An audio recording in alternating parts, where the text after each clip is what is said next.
สบายดียามแรงๆนะจ้าพี่น้อง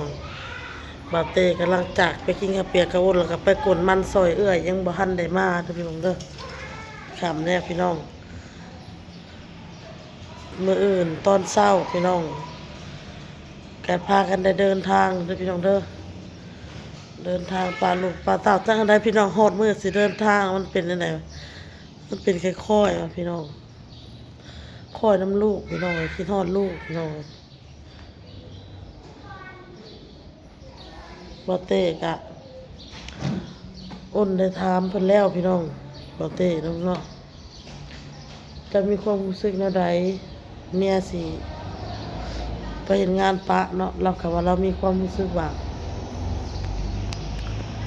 เป็นจังใดแบบผัวเมียเฮาเคยไปไสก็ไปนำกันหั้นนะไปกินหั้นไปกินนี่ไปหั้นไปนี่ก็ซ้อนรถซ้อนลางไปนำกันเพิ่นว่าเจ้าบ่อยู่เพิ่นก็คิดฮอดแหล้วเนาะว่าได้มันจำเป็นเพิ่นว่าเป็นไปได้ก็บ่อยากให้ไปนั่นแหละเพิ่นว่าอ้นก็เลยว่าเจ้าบ่ต้องคิดว่านั่นดอกว่าบางทีได้เวียกในงานเขาก็เอาเจะไปเอาไปนำนะเฮ็ดงานนำกันหาเงินช่วยกันอ้นว่าวิตหนี้วิตสินไวๆเพิ่นว่าเพิ่นก็ว่าหางานให้ได้แล้วโทรมาบอกแล้วก็สิไปคันบ่ได้ก็สิหาเฮ็ดแถวนี้แหละรับจ็อบรับแจ็บแถวนี้ท่า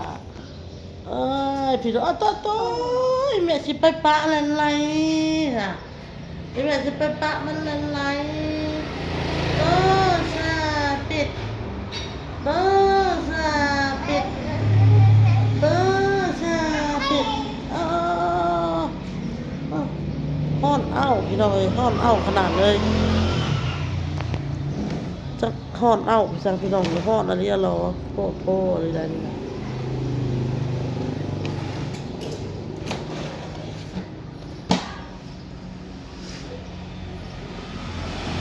ฮ้อนแท้ฮ้อนว่าพอแอร์โทรมาเพิ่นก็เฮ็ดคลิปกับหลานพี่น้องทำความสะอาดคอกไก่เดี๋ยวก็สิตัดต่อใส่คลิปนี้ลงเด้อพี่น้องรอติดตามเบิ่งเด้อจ้าพี่น้องส่งหลานทำความสะอาดพี่น้องไปเบิ่งนำกันสบายดีงามเศร้าๆพี่น้องสบายดีป้าลุงพอแอร์ก็ไอบอนก็มาอนามัยหลังบ้านเด้อพี่น้องมันหกหลายมาสองนาลานพากันเฮ็ดสิมาอนามัยเสียอนามัยคอไก่น้ำเพราะว่าอ้นเพิ่นบ่อยู่แล้วเพิ่นสิไปทำงานแล้วพอแอร์กับน้องบอนก็ดูแลกันพี่น้องนึ่งข้าวนึ่งน้ำเฮ็ดอยู่ให้กินให้ไอบอนมือวันจันทร์เพิ่นยังพักสดเชยเนาะวันสตรีแห่งชาติหรือว่าวันแม่ยิ่งสากลวันคานพ่อแห่ก็ได้ไปส่งเพิ่นเข้าโรงเรียนเด้อพี่น้องตอนนี้ก็อนามัยหลังบ้านพี่น้องทานก็ได้อนามัยเอาเข้าไว้ข้างๆมื้อนี้รู้สึกว่ามีแดดแน่พี่น้อง2 มื้อหลังถือว่าฝนตกพ่อแห่ก็เดินทางมามื้อวันศุกร์พี่น้องฮอดคนกับประมาณ12 โมงฮอดพี่พ่อแห่ก็อยู่พุ่นละจนกว่าอ้นน้อยเพิ่นจะกลับมาพุ่นละจังสิได้กลับเมื่อหาแม่จีดอยู่กับน้องบอล2 คนพากันอนามัย2 นาหลานพี่น้องนี่ก็เสียอนามัยข้อไก่เพราะว่าใบไม้มันหล่นลงหลายพี่น้องหล่นลงหลายแล้วมันสียามฮ้อนนี่ฤดูฮ้อนมันย่านเกิดฟืนเกิดไฟมันอาจจะไหม้มอเตอร์นี่ก็ได้ไปติดตามไปน้องกันพี่น้อง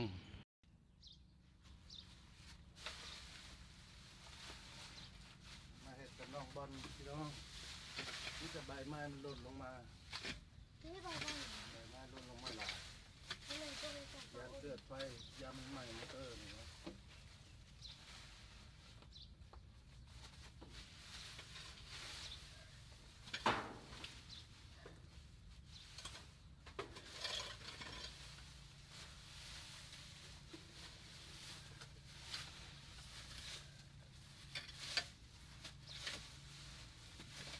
หลาน2 คนพี่น้อง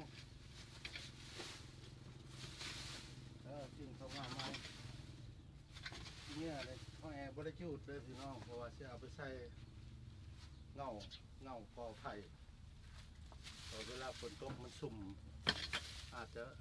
เกิดหน่อไม้ก็ได้พอได้เก็บแกงกินกับไอ้บอน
นี่จะเงามากเลย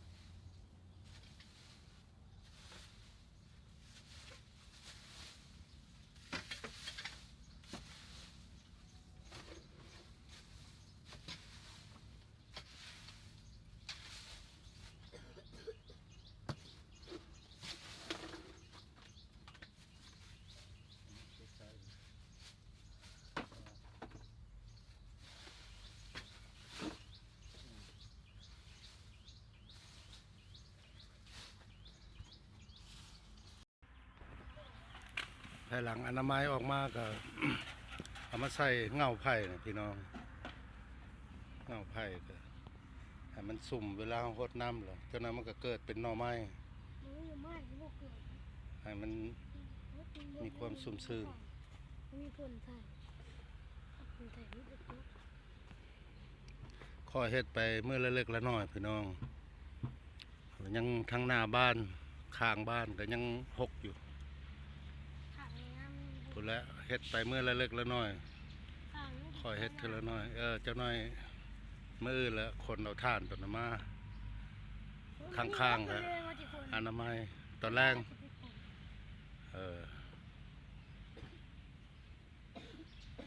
ข่อยอนามัยเมื่อเล็กๆแล้วน้อยก็คือสีแปลนไป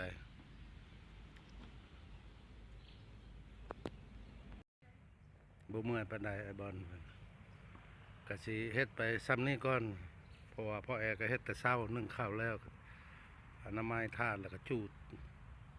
นะทางหลังบ้านนี่ก็แปลนเลยค่อยเฮ็ดไปยังบ่แล้วง่ายดอกค่อยเฮ็ดไปเทื่อละน้อยนึ่งข้าวแน่เฮ็ดอยู่เฮ็ดกินให้ไอ้บอลแน่คลิปนี้มาเฮานี่ก็